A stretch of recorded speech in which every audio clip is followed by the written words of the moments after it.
بسم الله الرحمن الرحيم. السلام عليكم ورحمة الله وبركاته. ازي حضراتكم عاملين ايه؟ يا رب تكونوا بخير. معاكم احمد المصري. الفيديو بتاع النهارده هنتكلم فيه عن سخان المية الكهرباء. بما اننا داخلين على فصل الشتاء، في بعض الناس بتسألني على واتساب الاعمال بتاع القناة وبعض التعليقات عن ايه هو افضل سخان في السوق المصري اقدر اعتمد عليه وفي نفس الوقت يكون امان، وازاي احدد الحرارة بتاعة السخان بحيث ان هو يقلل في استهلاك الكهرباء وفي نفس الوقت ما اخدش درجة حرارة عالية تسبب خطورة على اللي بيستخدم السخان او على السخان نفسه، وبالتالي هتقلل العمر الافتراضي والحاجات دي كلها. كل ده هنعرفه في الفيديو ده باذن الله. هنتكلم اول حاجة عن اشهر نوع في السوق المصري. طبعا الانواع اللي موجودة في السوق منها انواع كتير جدا زي الزانوسي والفريش، وعندك طبعا سخان اولمبيك من السخانات اللي هي طبعا اثبتت وجودها جدا وكل البيوت تقريبا بتعتمد عليه، ولكن في منه انواع. يعني انا النهارده بعمل مراجعه للسخان اللي موجود قدامك دلوقتي في الفيديو ده، واللي هو من نوع اولمبيك انفينيتي،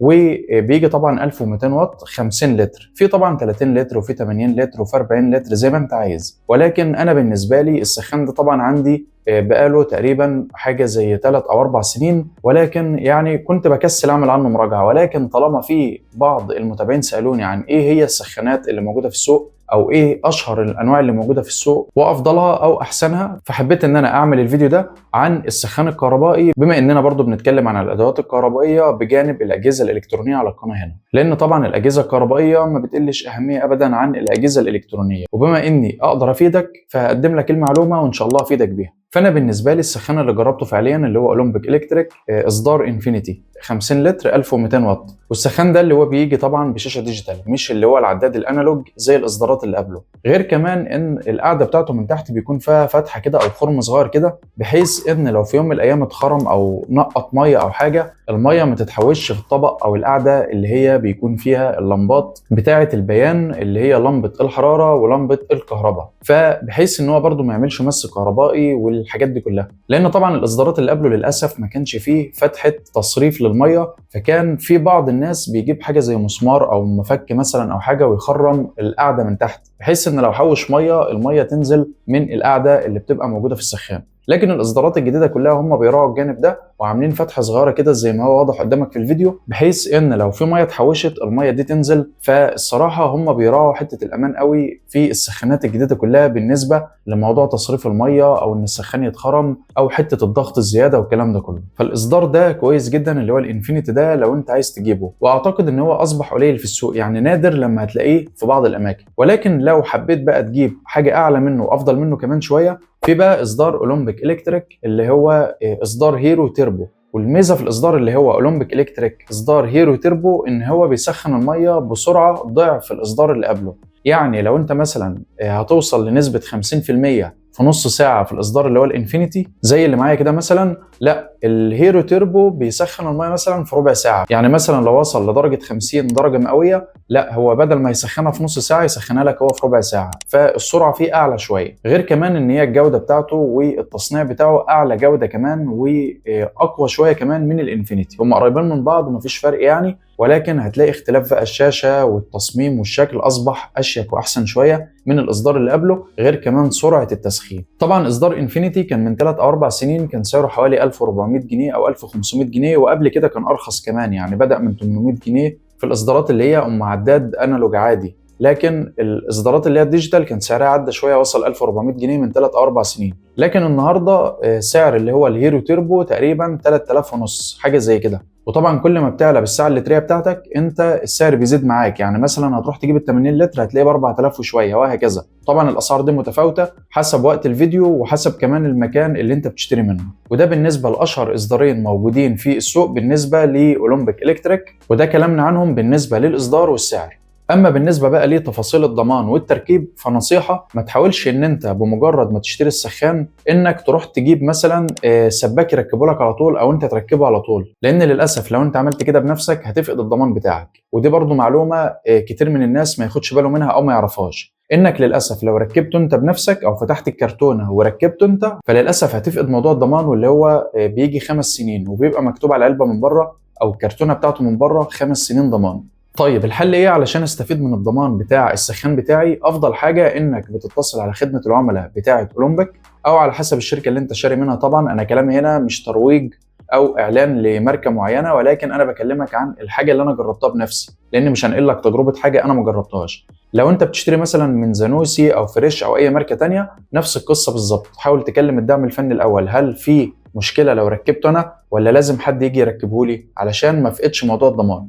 بالنسبه لاولمبيك اللي انا فهمته ان لو انا اللي ركبته هفقد موضوع الضمان، لكن كلمت الدعم الفني بعتوا لي فني طبعا بعدها بيوم، وطبعا جه ركبه لي وفعل معايا شهاده الضمان، واصبح دلوقتي ان انا استفدت من موضوع الضمان الخاص بالسخان بتاعي، واللي هو بيوصل زي ما قلت لك لحد 5 سنين. لكن لو كنت انا اللي ركبته للاسف ما كنتش هستفيد من موضوع الضمان ده، وده بالنسبه للسعر والاصدار والتركيب والضمان. اما بالنسبه بقى لضبط الحراره بتاعه السخان، فنصيحه بلاش تخلي السخان يوصل معاك لدرجات حراره فوق ال60، يعني ما تخلوش يوصل ل70 و75 و80 و85 وال90 والارقام العاليه دي، لان ده للاسف بيأثر على الهيتر بتاعه او اللي هو الترموستات بتاعه الخاص بالحراره او السيرموستات ايا كان المسمى. فللاسف ده بيأثر عليه مع الوقت، وكمان بيأثر على الحله بتاع السخان نفسه. غير كمان ان هو لا قدر الله لو في خطأ فني ولا حاجه ممكن الضغط الزياده ده ينفجر. وياما سمعنا حالات كتير جدا، واكيد انت عارف الكلام ده كويس، عن انفجار السخان او انفجار الخرطوم بتاعه،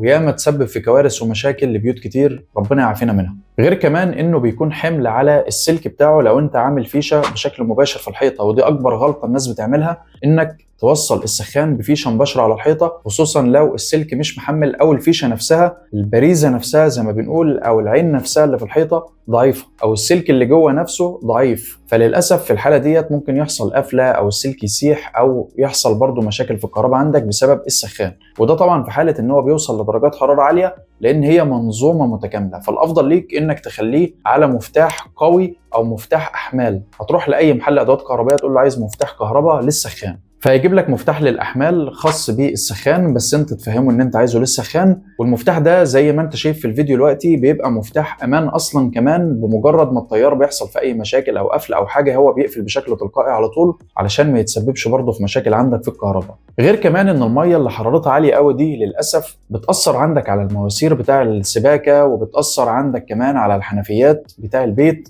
او خلاطات الميه اللي عندك في المطبخ او حوض الوش او في الحمامات. بتاثر كمان على الجلد بتاعها، سواء كانت حنفيات اللي هي القديمه او الخلاطات الجديده. الحاجات دي كلها بتتاثر طبعا بسبب درجات الحراره العاليه من الميه للاسف. وبعدين تعالى نتكلم بمنطقيه اكتر، هو انت هتحتاج اصلا درجه حراره 90 او 80 درجه علشان تغسل ايديك او وشك او تتوضا او تستحمى مثلا؟ طبعا مش منطقي، يعني مش معقول ان انا هقف تحت درجه حراره 90 علشان استحمى. او في كل الاحوال لو درجه الحراره وصلت معاك فوق ال60، انت اكيد هتخلط الميه البارده مع الميه السخنه علشان الميه تبقى فتره معاك كده، او ميه يعني ايه تكون دافيه. طيب من الاولى بقى ان انا عندي السعه اللتريه بتاع السخان خلاص وصل 80 او 80 لتر خلاص اتملوا، او ال50 لتر بتوعي. ففي كل الاحوال انا معايا السعه اللتريه دي اللي هي 80 او ال50 لتر، مفيش مشكله خلاص. يبقى احنا كده موضوع السعه اللتريه انتهينا منه. طب ان انا بقى اسخن السعه اللتريه دي كلها، شوف هياخد معاك وقت قد ايه وهيستهلك معاك كهرباء قد ايه، وانت اصلا مش محتاج الحراره ديت الا اذا انت كنت محتاجها.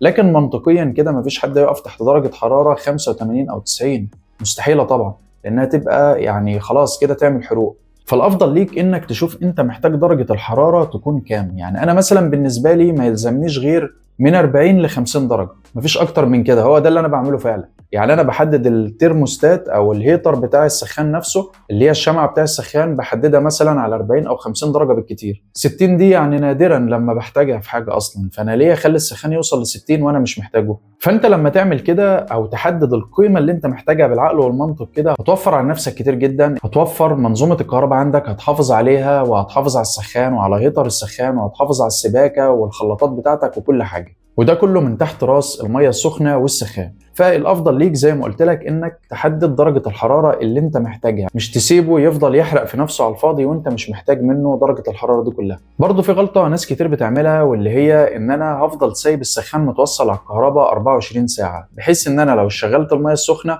الشويه اللي هينزلهم يرجع هو يسخنهم تاني فما يطولش. بالعكس الحركه دي فعلا بتسحب كهرباء كبيره جدا، لان انت ممكن تستهلك ميه مثلا بقيمه 10 درجات. يعني لو هو مثلا 60 درجه فانت اخدت لحد 50، هيرجع يبدا تاني من 50 لحد 60، فانت كده هتخليه يفضل طول اليوم شغال. طبعا اللي انا بقوله هنا هي وجهات نظر بتختلف من شخص للتاني، ولكن انا شايف ان الطريقه دي غلط. الافضل ليا ان انا هحتاج مثلا السخان طول اليوم، فخلاص ممكن اجي بالليل مثلا اولع السخان او اشغل السخان بتاعي لحد ما يسخن خالص ويفصل. كده انا معايا ميه طول اليوم سخنه لو انا محتاجها على قد الوضوء والحاجات الخفيفه بس. لو انت محتاجه بقى مثلا استحمام والحاجات ديت فده موضوع تاني، هتسخنه لحد الاستحمام.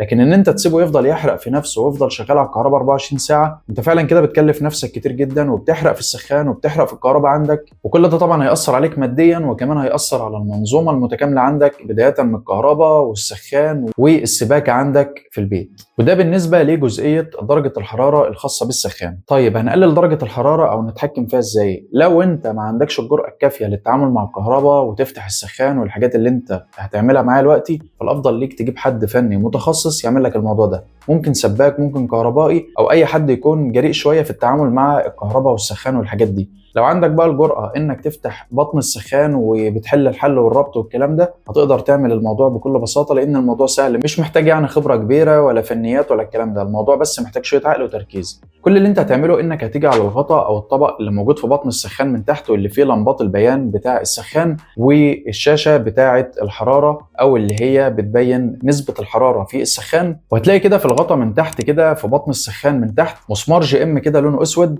هيكون بس معاك مفك جي ام طبعا، وتفك المسمار ده وتنزل الغطا ده، بس بينزل بطريقه معينه، لان اللي ما بيعرفش يتعامل كويس مع الغطا ده بيكسره للاسف. وفي ناس كتير ياما كسرت الغطا ده بسبب الطريقه دي. الغطا ده للاسف لما بتفكه مش بيسقط معاك على طول، هتيجي من عند القطعه اللي انت فكيت من عندها المسمار، هتشدها بصباعك لتحت كده، لانها عباره عن شفه صغيره كده او عباره عن بنز صغير كده. هتشد الشفه دي لتحت وبعد كده تزق الغطا لورا، فالغطا هيفتح معاك على طول زي ما هو واضح قدامك كده في الفيديو. لان طبعا هو عباره عن شفف عاشق ومعشوق كده راكبه في جسم السخان، فانت هتشد من ورا كده من عند المسمار وبعد كده تزق الغطا لورا، هيطلع معاك بكل سهوله. ما تتعافاش ولا تستقوى عليه، يعني بالراحه كده وشد الغطا بهدوء هيطلع معاك على طول. وبلاش تشد جامد علشان بس مفيش اسلاك تتقلع من مكانها او تتشال من مكانها وانت بتشده بالخطا. بعد كده هتلاقي عندك الهيتر او السيرموستات او الترموستات موجود قدامك زي ما انت شايف كده، وهتلاقي عندك المؤشر بتاع الحراره. زي ما انت شايف انا اول مره افك الغطا ده، واول مره طبعا اعدل الحراره من يوم ما ركبته.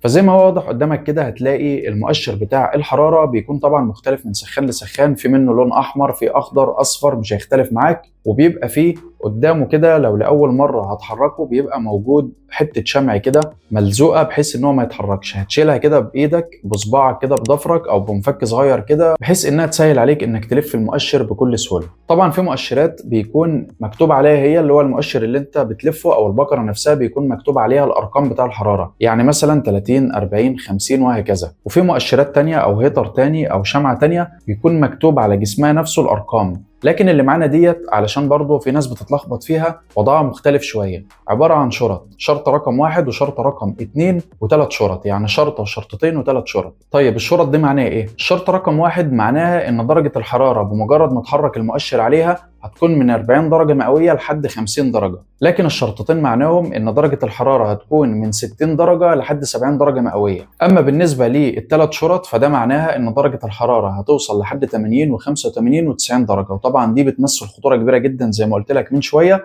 ممكن لا قدر الله تتسبب في كارثة. فالافضل ليك خليك ما بين شرطة وشرطتين، الشرطة من 40 ل 50 درجة مئوية والشرطتين من 60 ل 70 درجة مئوية، او خليك مثلا ما بين الشرطة والشرطتين، يعني خليك في النص، فدرجة الحرارة هتكون مثلا ما بين 40 لحد 65 درجة مئوية. فطبعا دي انت تحددها بناء على درجة الحرارة اللي انت محتاجها، ولكن الافضل ليك وبالعقل والمنطق كده خلي درجة الحرارة تكون ما بين 40 و60 درجة، بحيث ان زي ما قلت لك من شوية تحافظ على السخان وتحافظ على الكهرباء وتحافظ على الحنفيات عندك او الخلاطات بتاع المية عندك، وكمان مواسير السباكة عندك، والمنظومة كلها تكون مرتاحة، والسخان نفسه كمان يكون مرتاح، خصوصا الخرطوم بتاع المية السخنة واللي دايما بيضرب في كل البيوت ده بسبب درجات الحرارة العالية، وياما تسبب في كوارث ومشاكل للأسف. طيب البكره او المؤشر ده يتحرك ازاي؟ في بعض البكر او المؤشرات اللي بتكون موجوده في الهيتر او الشمعه او الترموستات اللي موجوده في السخان بتكون سهله الحركه، يعني بمجرد ما تلفها كده بتتحرك معاك. لكن السخان اللي هو الانفينيتي ده للاسف البكره بتاعت الهيتر بتاعه فيها تركايه خفيفه كده، شفت ناس كتير كاتباها في بعض التعليقات على بعض القنوات ان بحرك البكره مش بتتحرك. ولكن اللغز هنا في حاجه بسيطه جدا زي ما هو واضح قدامك، ان البكره نفسها السهم اللي موجود في البكره لو دققت فيه من جوه كده هتلاقي فيه بنز او نقطه خفيفه كده موجوده زي نتوء خفيف كده، بحيث ان هي تبقى زي لوك او قفل ما تخليش البكره تلف بسهوله. فكل اللي انت هتعمله زي ما هو واضح قدامك كده في الفيديو انك هتشد بس البكره من قدام كده من عند راس السهم سنه خفيفه، بحيث انك ترفع البكره فوق النتوء اللي هي معشقه فيه او قافله فيه، فالبكره تلف معاك وتبقى خفيفه. انا شفت ناس كتير جدا كاتبه في التعليقات ان في قفل امان ليها ومش بتلف معايا ومش عارف اعمل ايه واكلم الدعم ولا لا. الكلام ده طبعا قابلته لما كنت بدور على حاجات شبه كده، ولكن زي ما قلت لك هتشد بس البكره سنه خفيفه كده من عند راس السهم وتلف، هيلف معاك على طول وتقدر تحدد درجه الحراره اللي انت عايزها. طبعا لو قدرت تعمل كده والهيتر راكب مفيش مشكله. عايز بقى تشده من مكانه، طريقه خلعه سهله جدا، هو عباره عن كليبسين اصلا ذكر وانتايه راكبين في جسم السخان، فهتقدر انك تشد بس الهيتر، هتخلعه زي ما انت شايف في الفيديو كده بكل هدوء، تشده يمين وشمال كده بهدوء وتسحب لتحت. بس طبعا قبل ما تعمل اللي انا بعمله ده كله تكون فاصل الكهرباء اصلا قبل ما تعمل اي حاجه في السخان.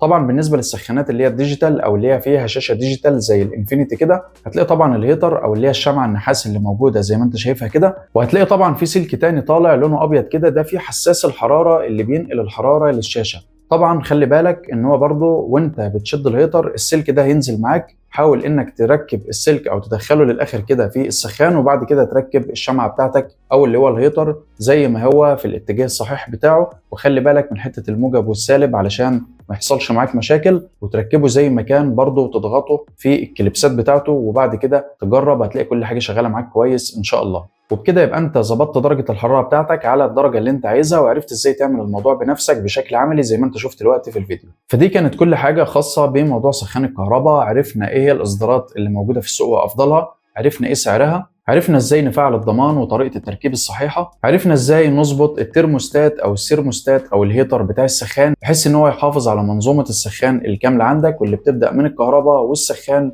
ومواسير السباكه وخلاطات الميه اللي عندك اللي موجوده في الحمامات او في الاحواض اللي موجوده عندك في البيت. فانت بكده تبقى اكتسبت معلومات كامله عن موضوع سخان الكهرباء او سخان الميه الكهرباء. اتمنى تكون استفدت معايا ان شاء الله. ما تنسانيش من خلص الدعوات، وطبعا لو عندك اي اسئله واستفسارات اكتبها في التعليقات تحت الفيديو علشان ارد عليك في اقرب وقت ان شاء الله. وطبعا في النهايه مش هاكد عليك، لو لسه جديد معانا في القناه ما تنساش تضغط على زر سبسكرايب الاشتراك في القناه ولايك وشير وتفعيل الكل من جرس التنبيهات علشان يوصلك كل جديد ينزل في القناه اول باول باذن الله. هتلاقي رابط الموضوع الخاص بالفيديو ده مكتوب على موقعنا الالكتروني للناس اللي بتحب القراءه او الانترنت بطيء عندهم، هتلاقيني سايب لك الرابط موجود في اول تعليق مثبت وموجود في الوصف تحت الفيديو باذن الله. شرفني كمان باشتراكك في قناتنا الثانيه سؤال وجواب قصص وحكايات علشان يوصلك كل جديد ينزل فيها اول باول ان شاء الله. تحياتي لحضراتكم، ما تنسونيش من خلص الدعوات، وفي النهايه كالعاده سبحانك اللهم وبحمدك اشهد ان لا اله الا انت استغفرك واتوب اليك، والسلام عليكم ورحمه الله وبركاته، في امان الله.